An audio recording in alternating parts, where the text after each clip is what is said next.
And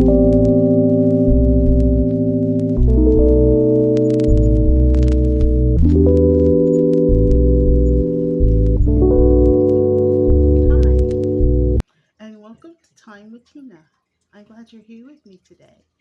And today we're going to be a little bit longer than normal. Today, my topic is about, is God fair? Do we have a fair God, as some of us believe that He is fair? But sometimes we don't think that He is fair. I'm going to put my glasses on. And if God was fair, why is there so much pain and suffering and hate in the world? You know, if God was loving, why is there so much suffering, hate, and pain in the world? After all, didn't God create the world and His people? So why do we go through the things we go through in this world? Well, most of us have thought about it. At least we've asked this question one time. You know, why am I going through all this stuff when Susie Q over here doesn't seem to be going through anything? Life seems so easy for Susie Q over there, and I'm the one having to go through this.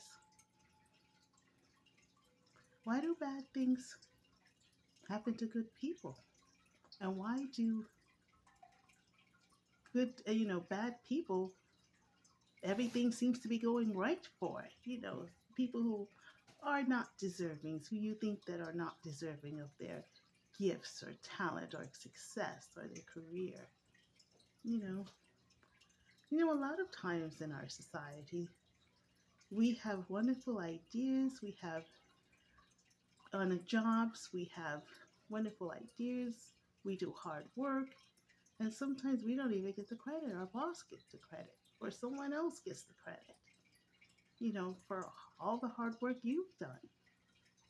You know, or it can be something as terrible as your person or you've been in a car accident where you were terribly injured. You were a passenger in a car accident that was the driver's fault, and you were terribly injured, but the driver walked away scot-free. That doesn't seem fair, does it? No. And the truest answer of why things happen to some people and not to others, the truest answer is we don't know why. We don't know why God allowed certain things to happen. As some of you know, I'm right now going through something. So this is a very fitting topic for me because I am going through some things that no one else seems to be going through. And I've been going through it all year. And if it's not one thing, it's something else, and then something else, and then something else. It just seems to be, the problem seems to be piling up, and no one else seems to be going through this other than me. So I need a lot of prayers at this time. But one of my greatest spots during this time is talking to you. That's what I live for. That's what brings me joy. So I can't complain too much about it. It's one of the reasons why I wanted to do this channel, and why God put it in my heart to do this channel is during the midst of whatever the things I'm going through.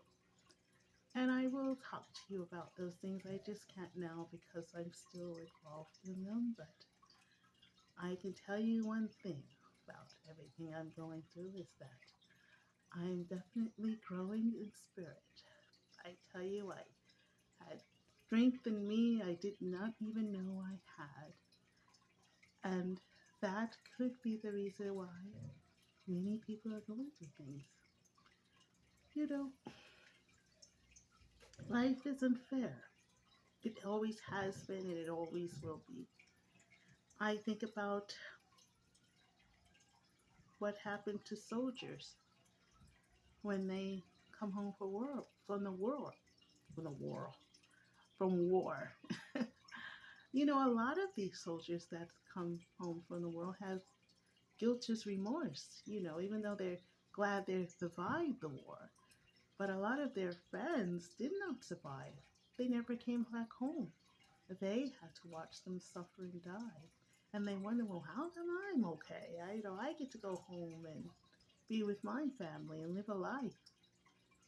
So some of them have guiltless remorse. And, you know, life is unfair. Let's face it. But is that God's fault that life is unfair? And the true answer to that is it isn't God's fault. But God will allow things to happen in this world. God gives us free will. He gives us free will to make up our own minds and our own decisions.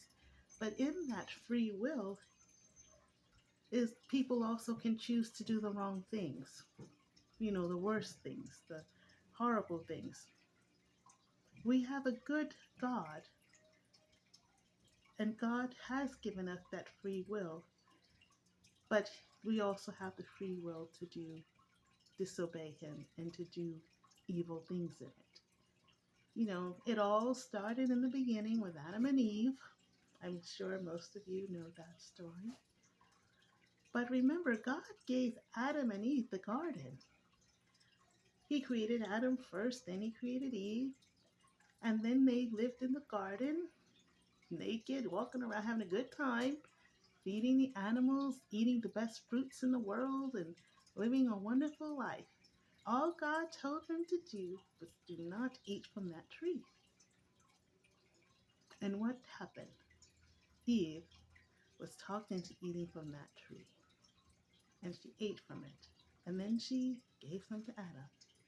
And now they realize that they've been walking around naked all this time, and now they have knowledge of this and that. And you want to ask the question, well, God could have told the minute Eve reached for that fruit, God could have said, don't eat that.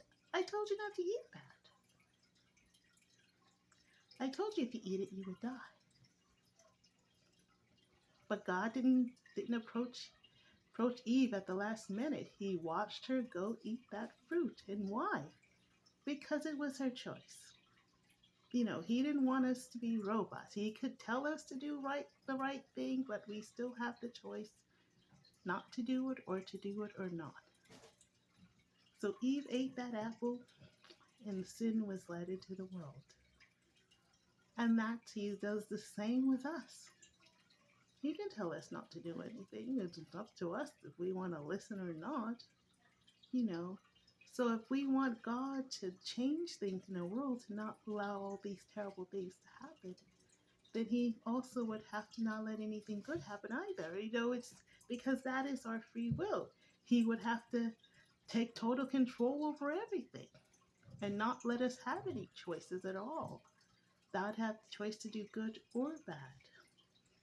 So it's a lot we're asking of God when because we do want to have our free will, our free choice. Unfortunately, somebody just decides to do evil things during that time. God can't destroy evil without taking away your free will. And that's the truest answer. God does care about what we do too. He cares if we do the wrong thing. Because it says in Psalms 5, verse 4 to 5, that you are not a God that takes pleasure in evil. That's what it says. And there's more to it than that. But it says you are not a God that takes pleasure with wickedness. He hates it when we do wrong, but He still allows us to do the wrong, even though He hates it when we do it. He still allows us to do wrong, but there is consequences. There is consequences that everything we do, just like we're judged for the good things we do, we're also judged for the bad things we do. God has a purpose in everything that happens. Even the bad things, even the hardships that we go through. the purpose in all of that? He never allows anything to happen, without there being a purpose in it. And that goes for everyone in the world, no matter if you're a Christian or not. He has a purpose for everyone's lives. And the one reason he allows those horrible things to happen sometimes is to get us to reach out to him. He wants us to reach out to him more than he wants you to reach out for that bottle of alcohol, more than he wants you to reach out for that man, good looking man sitting over there, more than he wants us to reach out to the drugs, more than he wants us to reach out for the climbing the ladder of success and lying and deceiving our way to the top, more than just him wanting to be abusive to people, abuse our power, abuse our will. He'd rather you just come to him for all your problems. Don't choose these other things, because these other things are hurtful to yourself and they're hurtful to people. So God has a purpose, and everything he does, all the bad things that you going on in your life, it's a purpose, and that purpose is to get you to reach out for him. And isn't that the truth? Don't, when these terrible things happen, that is when we call out to God the most? When we're going through something, God, save me from this, take me away from this trouble, this pain. And I know that some people, that is the only time they open up their Bibles and read, is when they're really going through something and they ask for God's help. And God is happy to help them. That is what God wants. But as soon as those problems go away and they're relieved of those, whatever agony they're in, they quickly forget about God. They never open their Bibles again, never pray again till the next terrible thing happened. I don't think that's what God wants. That's not what God wants. He wants you to stay connected to him. He wants to be in your life permanently, constantly. He just doesn't want to be the side chick, He wants to be the wife. I know that's a weird scenario, but you understand what I mean. He wants to be the one in your life, the one you live with, the one you have your life with, the one you build your life with. Not some side chick you go to every now and then. That's what he wants to be for you. In Acts 17, verse 26 to 20, it says, "For in one man he made all nations, that they should inhabit the whole earth. And he marked out their appointed time in history, the boundaries of their lands. God did this so that they would seek him, and perhaps reach out for him and find him, though he's not far from any one of us." So if you ever wonder why you got these parents here, suppose your parents are alcoholic, and them being alcoholics truly messed up your childhood, messed up your life. Everything's a struggle for you to build yourself up and go anywhere. You're going into things with this. Or suppose your parents had bad marriage. You had to watch them arguing and fight and do terrible things to each other. And now that messed up your relationship with men or women. Yeah, these things happen. So you wonder, okay, why did God give you these? And then you have kids who have great parents, had the best childhood ever. Didn't parents are still together, still loving, and you grew up in a nice home and everything. I grew up in the projects, and everybody looks their nose down in projects. But I grew up in one. I grew up in a single mom's home, and my father died when I was very young. Very young. He actually, an untimely death. He was murdered, my father. And my mother had to raise 3 little kids. The oldest is 6 years old on her own. My mother's an amazing woman. But yeah, and because that happening, we did not have the easiest time growing up in the projects. But my mother made it work. And sometimes when you go through those difficult times growing up and I used to look at TV shows like The Brady Bunch and think, oh wow, they have it all nice and nice big house and everything, or you look at even that's The Brady Bunch is what I used to watch when I was a kid, but you look at those families and they have it nice. I don't have it nice like that. It you think about that. You know, why didn't I? That doesn't seem fair.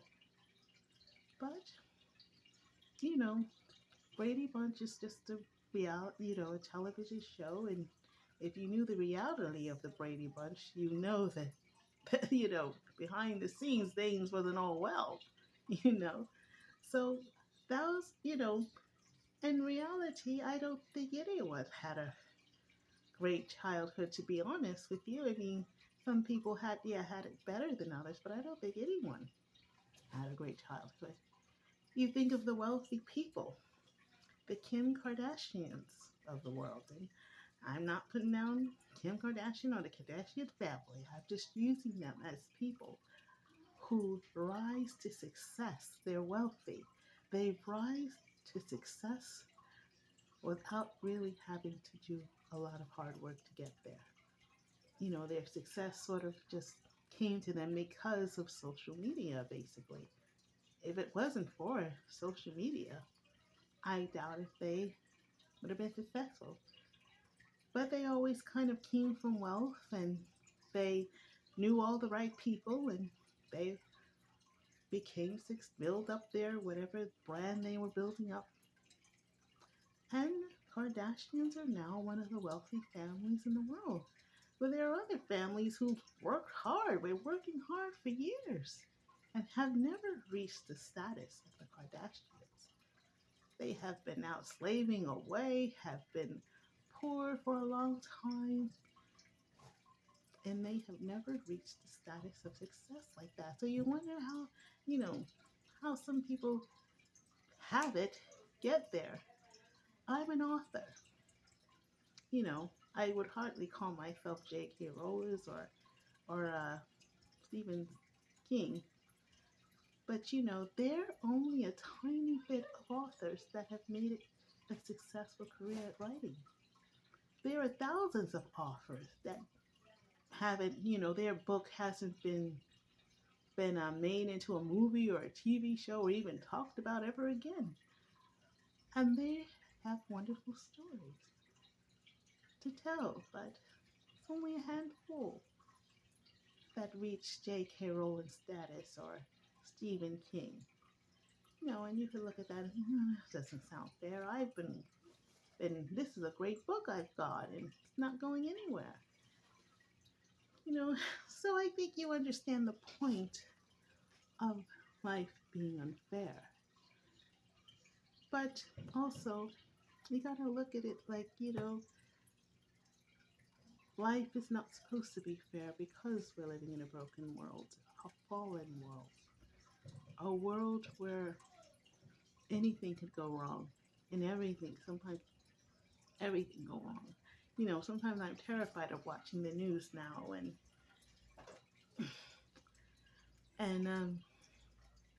because it's just something is always going wrong on it as the news goes. And every few times you hear something going on in the news, it's always somebody being murdered, somebody going somewhere and trying to kill a bunch of people, fights breaking out, uh, school shootings, all these terrible things that go on. You know, and you wonder, is God fair?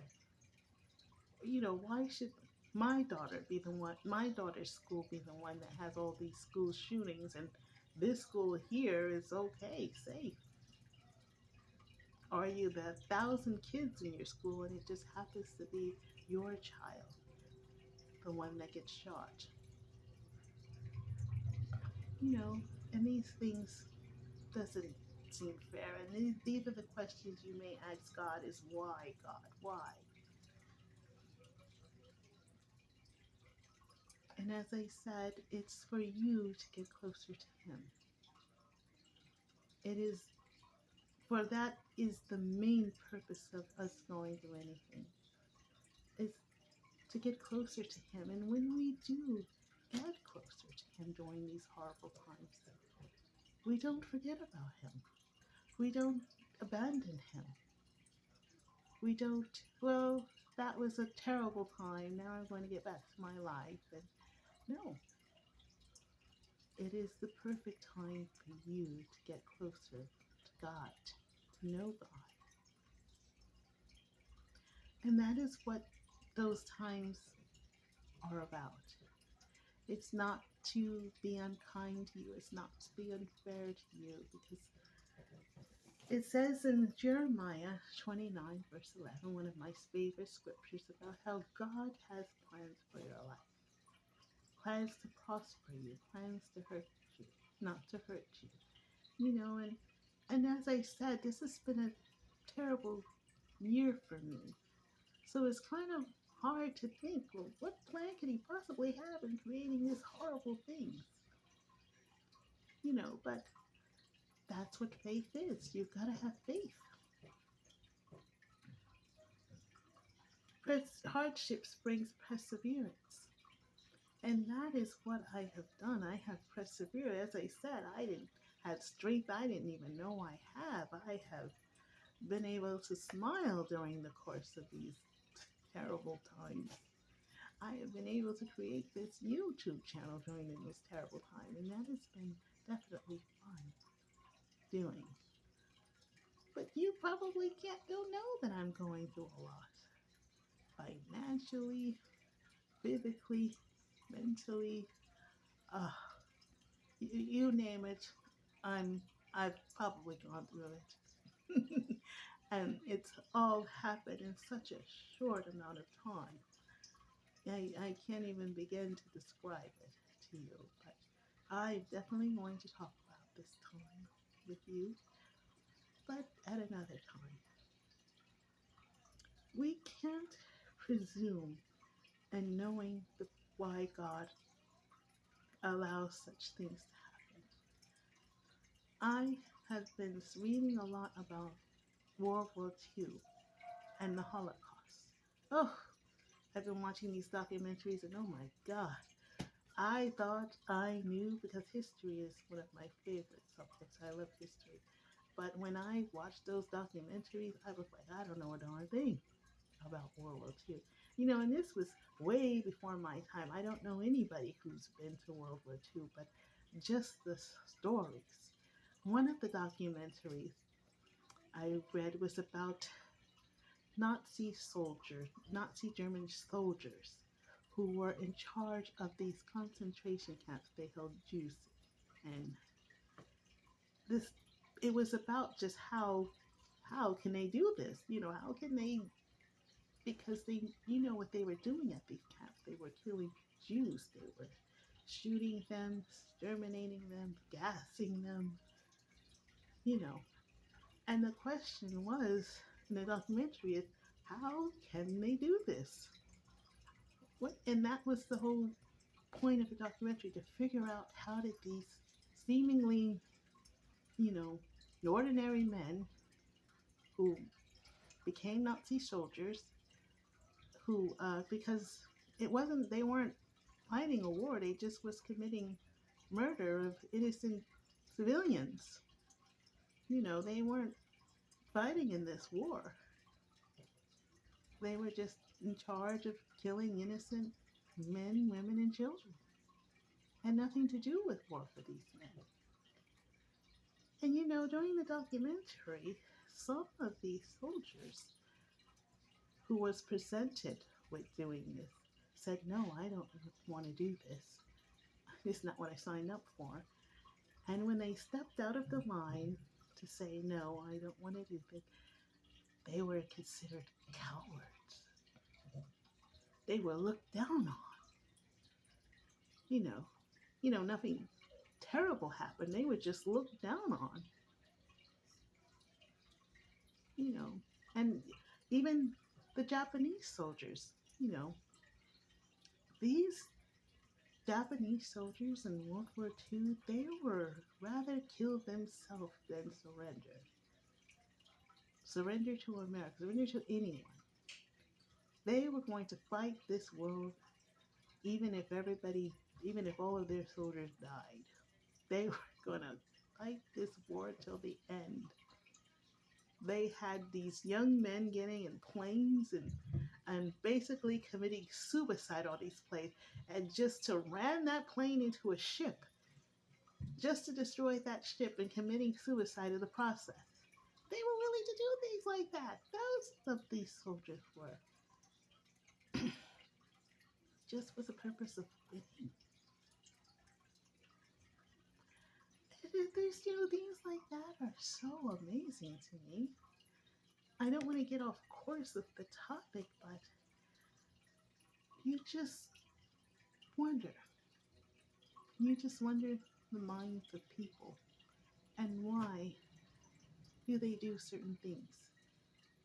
Because you wonder what's the point in killing 600 Jews. What was the point?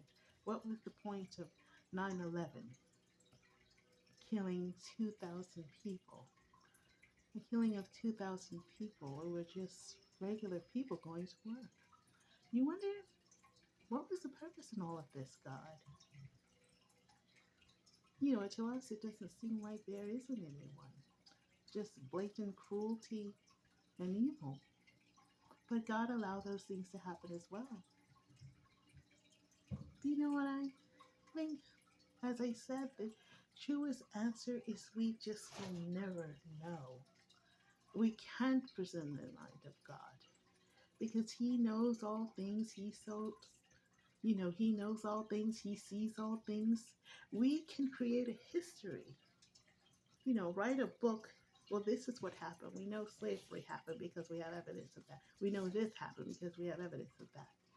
But a lot of things we don't have evidence of us, but we know that we believe that those things happened. But the only one who was there to see all of those things happen was God.